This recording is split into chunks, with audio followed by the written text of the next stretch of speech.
मैं आपको ये सफ़र मुबारक भी बता दूं जो हमारी आदत है। हम रसूल पाक का शजर पाक भी तिलावत करते हैं।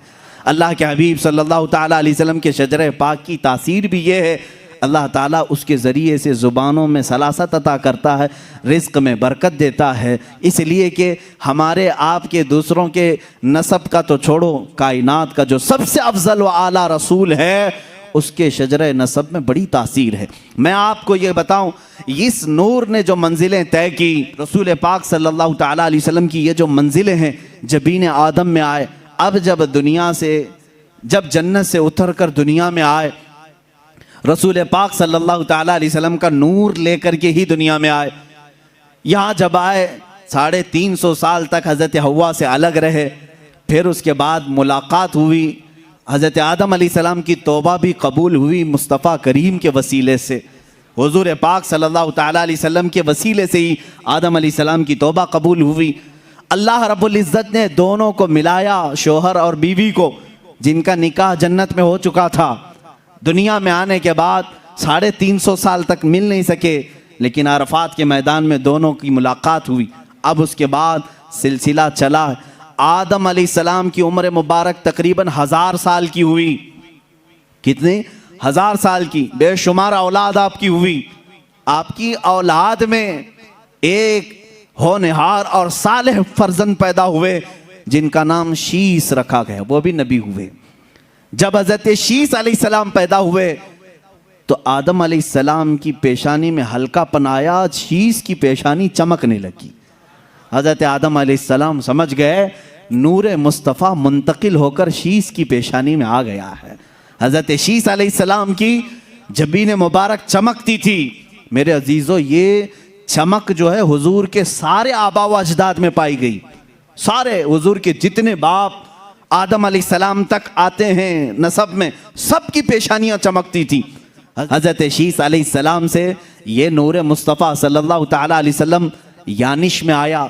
ये यानिश हजरत शीस अलैहिस्सलाम की औलाद में सबसे बड़े थे और सबसे ज़्यादा परहेजगार, अपने बाप के वफादार, इतने आला अखलाक थे।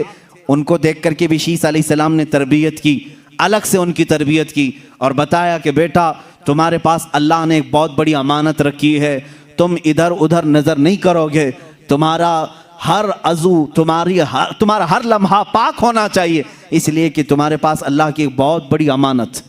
देखें, इस अमानत को हर बाप ने महफूज रखा और तरबियत भी वैसी की। यानिश के बाद उनके बेटे कैनन थे। कैनन की पेशानी पाक में वो नूर मुस्तफ़ा मुंतकिल हुआ।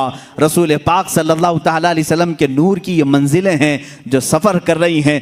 नूर खुदा चलता हुआ आदम की जबी में, जबीन आदम से शीस की जबी में, जबीन शीस से यानिश की जबी में, जबीन यानिश की से कैनन की जबी में, और यहाँ कैनन की जबी से पेशानी से हज़रत महलील की जबीन पाक में आया।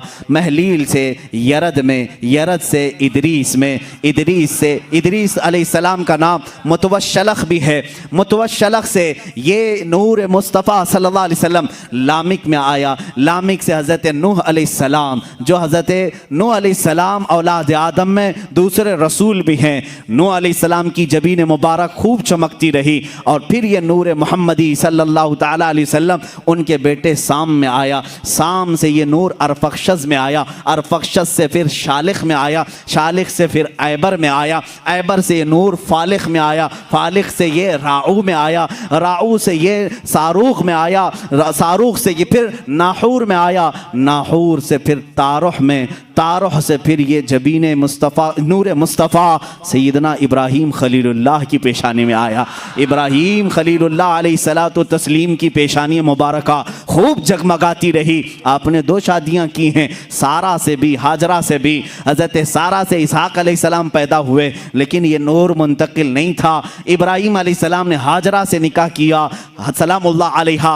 हज़रत हाजरा से बेटे पैदा हुए इस्माईल अलैहिस्सलाम। फिर ये नूर मुस्तफ़ा जबीन नबी ने इस्माइल में आ गया, इस हज़रत इस्माइल अलैहिस्सलाम से फिर ये नूर मुस्तफ़ा सल्लल्लाहु ताला अलैहि वसल्लम नाबत में आया, नाबत से यशजब में आया, यशजब से तैरह में आया, तैरह से नाहूर में आया, नाहूर से मुक़व्विम में आया, मुक़व्विम से उदद में आया, उदद से अदनान में आया, अदनान से फिर माद में आया, माद से नज़ार में आया। ये सब मैं मेरे रसूल पाक के आबा व अजदाद के नाम पढ़ रहा हूँ। हर नाम पर आप रज़ियल्लाहु अन्हु कहें, अलैहिस्सलाम कहें, अल्लाह उन पर सलामती भेजे। अब मैंने सुनाया अदनान तक ये नूर मुस्तफ़ा मंजिलें तय करता हुआ तशरीफ़ लाया। अदनान से फिर माद में, माद से नज़ार में, नज़ार से मुदर में, मुदर से इलियास में, इलियास से मुदरिका में, मुदरिका से खुज़ैमा में, खुज़ैमा से किनाना में, किनाना से नदर में, नदर से मालिक में, मालिक से फहर में, जिनको कुरैश कहा जाता है, कुरैश से गालिब में, गालिब से लुई में, लुई से काब में, काब से मुर्रा में, मुर्रा से किलाब में, किलाब से कुसई में, कुसई से अब्दे मुनाफ में ये नूर आया। अब्दे मुनाफ से ये नूर मुस्तफ़ा मुंतकिल होते हुए सैयदना हाशिम की जबीन पाक में आया। सैयदना हाशिम से मुंतकिल होते हुए मुस्तफ़ा का नूर सैयदना अब्दुल मुत्तलिब में आया। अब्दुल मुत्तलिब की पेशानी से ये मुंतकिल होकर आपके फर्जंद अर्जुमन सैयदना अब्दुल्लाह की पेशानी में आया। सैयदना अब्दुल्लाह की जबीन मुबारका से ये नूर मुंतकिल होकर के रजब के महीने में बीबी आमिना के शिकमे मुबारका में आया। सैयदा बीबी आमिना के शिकमे मुबारका रजब के महीने में ये नूर मुस्तफ़ा मुंतकिल हुआ। 9 माह उनकी माँ को सादतें बख्शता रहा, 9 माह उनकी माँ को उरूज बख्शता रहा। ना कोई दर्द, ना कोई कर्ब, ना कोई फिक्र। बीबी आमिना को हर तरह के दर्दों से आज़ादी थी, बल्कि उन्हें कभी बोझ भी महसूस नहीं हुआ। ये नूर मुस्तफ़ा बीबी आमिना के बतन से 12 रबीउल अव्वल को इस फर्शे गीती पे जलवागार हुआ। आई नई हुकूमत, सिक्का नया चलेगा, आलम में रंग बदला, सुबह शबे विलादत। मैं नूर मुस्तफ़ा सल्लल्लाहु ताला अलैहि वसल्लम की ये मंजिलें आपसे अर्ज़ कर रहा था कि आपका शजर नसब बड़ी बरकतों वाला है, क्योंकि कुरान कह रहा है व तक़ल्लुबका फ़िस साजिदीन। ऐ रसूल, हमने आपके नूर को, आपके नुतफ़े को हमेशा सजदा करने वालों में रखा है। सजदा करने वालों में रसूल पाक के नूर को रखा गया।